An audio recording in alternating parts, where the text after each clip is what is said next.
Okay, good morning. I have a few data points to present to you in this presentation, and you will get a copy of this presentation afterwards anyway, so don't worry about taking too many notes. There's a lot of numbers and charts, but I'd like you to pay more attention perhaps to the discussion points. What does all this data throw up for interpretation, usage, etc.? So, for instance, we have, in the case of India, only 1 in 10 rural Indians who are currently mobile. India, as you all know, has a very high youth dividend.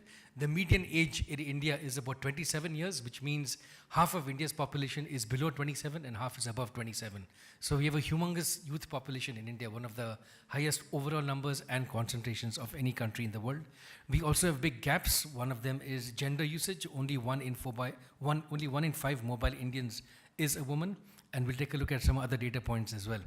So I'll present to you some quantitative data, and from that I want all of us later on in the course of the day to come up with maybe some qualitative inferences, such as what kinds of mobile use is best suited for mobile alerts, what is best for user-generated content, and so on.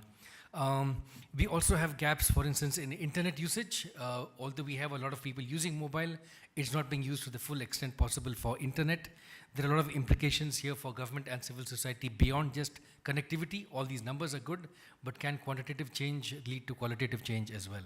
And I'll end with a few emerging trends in mobile space, such as you must have heard of this buzzword called Internet of Things, which is how do you put mobile-enabled devices in different places and get information about, for instance, water supply from these kinds of devices. We'll come to that a bit later. As I mentioned earlier, we have high penetration of mobiles in India, especially in states like Tamil Nadu, but not all of them are using the internet. So we still are a bit far away from smartphones for everyone. We still have feature phones and smart feature phones and all these other categories in between.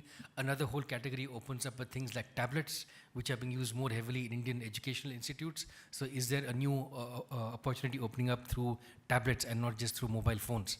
So mobile phones is no longer just mobile phones, but also mobile devices, Internet of Things, tablets, and so on. So some of our data shows that though we have hundreds of millions of people using mobile phones, only 90% of Indians do not use internet through mobile phone or other means. We've looked at some of this data already, but let's take a look now at some of the rural-urban split.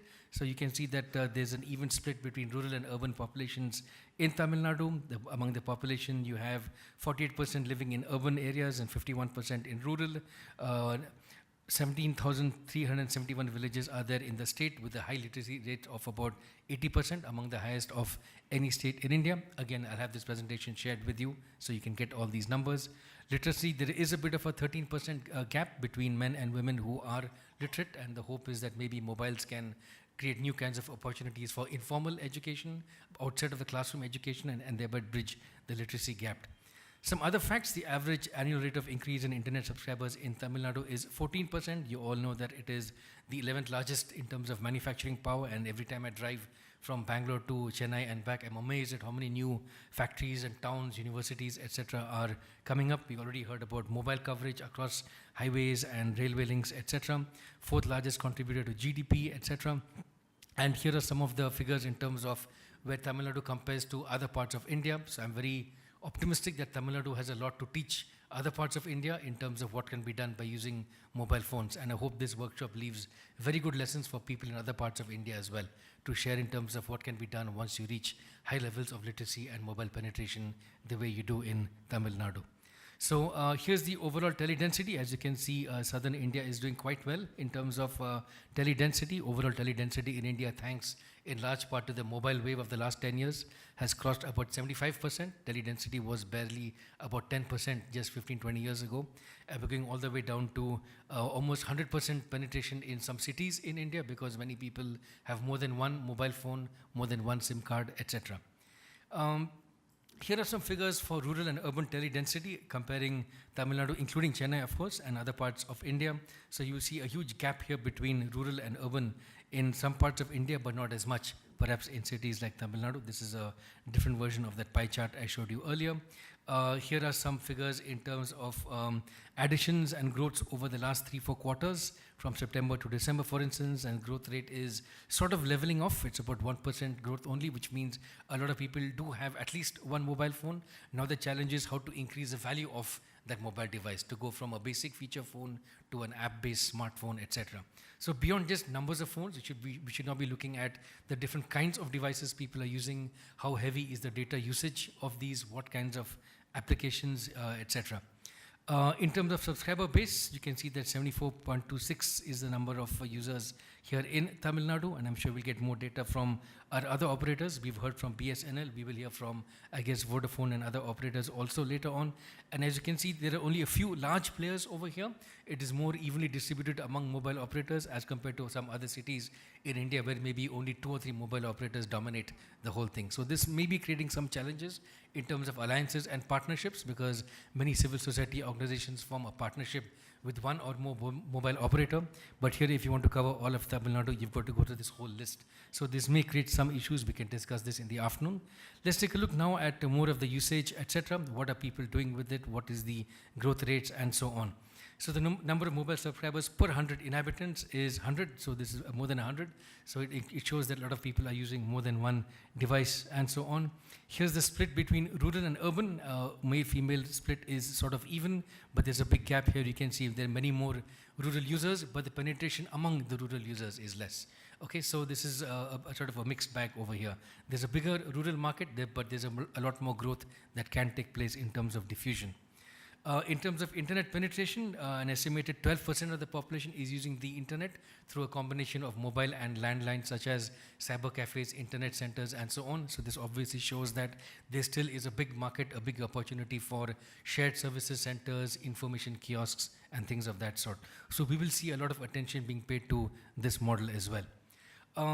Here are some more splits of urban and rural versus female and male users. So on the top, you can see narrowband versus broadband. So broadband is people using 3G, maybe Wi-Fi hotspots and so on. So there's a huge scope here also to increase the penetration of mobile in the broadband space. And we're seeing very good moves in terms of 3G and even 4G just around the corner. So we have very good growth expected in the coming years of broadband. So going beyond just voice and SMS to apps and video and so on. In terms of age, you can see a huge split here. People who are elders are not using as much mobile phone as the youth are, so youth penetration is much higher. So it's not just the 15 to 60, but I'll show you later on how the youth gap between, say, 15 and 29 is very heavy in terms of usage of mobile, especially VAS. VAS is value-added services. So these are services beyond basic SMS and voice. So these are things like cricket scores and all these other things that you can subscribe to. So these are subscription-based, either in a prepaid model or postpaid, and there are different kinds of services. Some of them are used by working professionals. So this is sort of a B2E model, business to employee. How are the employees of a company using mobile, all the way across to students, seniors, healthcare alerts, and so on. We'll take a look at some of these categories. We can come up with numbers, etc. later on in the discussion. But some of it is, for instance, informational VAS. What is happening? Can I subscribe to news, information, updates, things of that sort. Second would be more sector specific. Healthcare. Is it possible to get alerts about things like outbreak of flus, dengue fever, etc. in different parts? Can you have similar alerts also for farmers about veterinary information, about animal illnesses, and so on? Then you have transactional VAS, which is M-commerce. You must have heard and read in the news about all these big valuations of companies like Flipkart and so on. The biggest growth of e-commerce now in India is happening in tier 2 and tier 3 cities in India, not the main metros, because these are people who've been fed aspirational images through TV and want to buy different kinds of things now through the internet. So mobile commerce is going to become very big. This also includes mobile banking, bill payment, and so on. So most mobile operators will allow you to pay for the bills through internet, through mobile internet, and so on.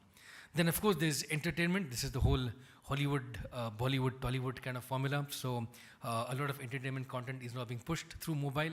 And whether it is sports or football or tennis or even movies, a lot of this edutainment, entertainment information is coming for people through mobile.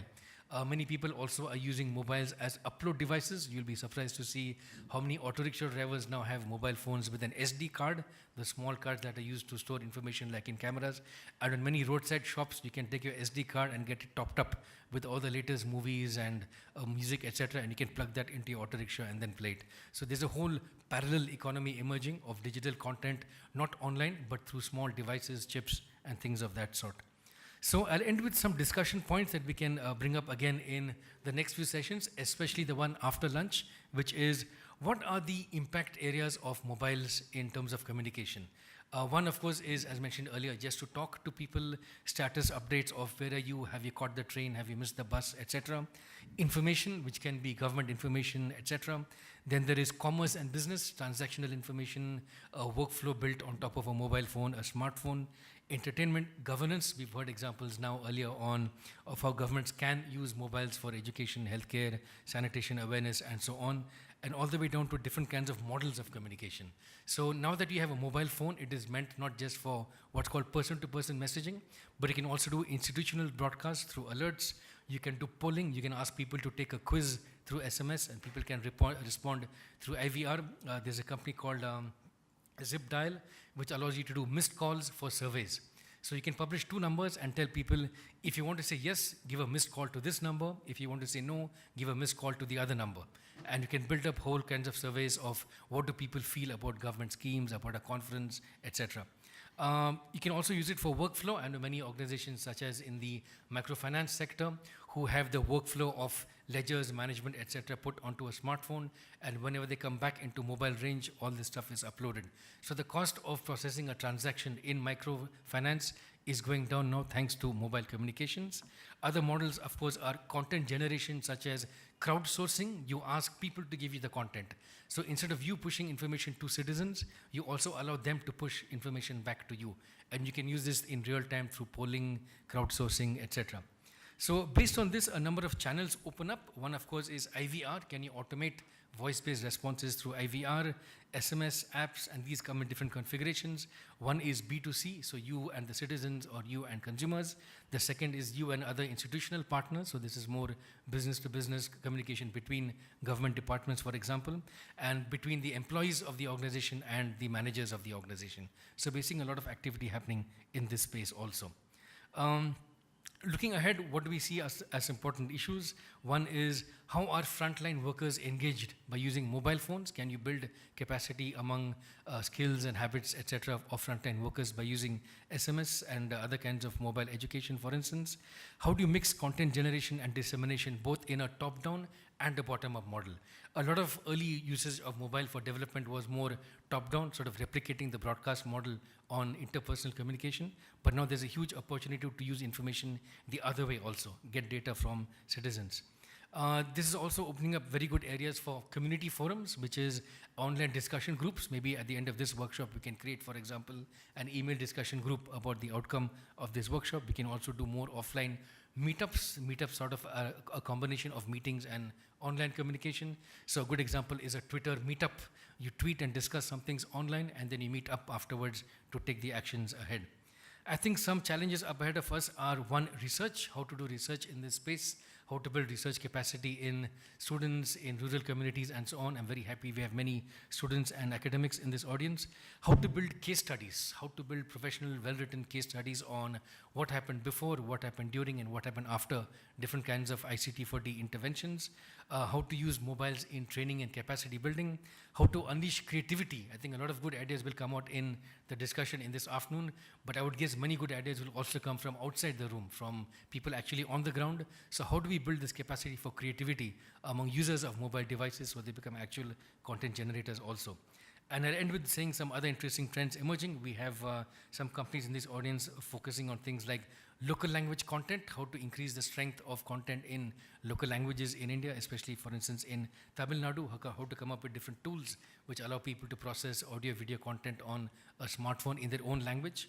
And finally, looking much further down the road, things like Internet of Things, where you have devices which will give you alerts on maybe how many toilets are functional, which have water problems, where there's a water leakage problem, etc., and feed this information up directly to people who are managing these kinds of organizations.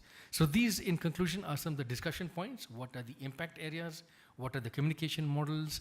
And what are the ways of assessing what's happening in the mobile field through audiences in this room and elsewhere? Thank you.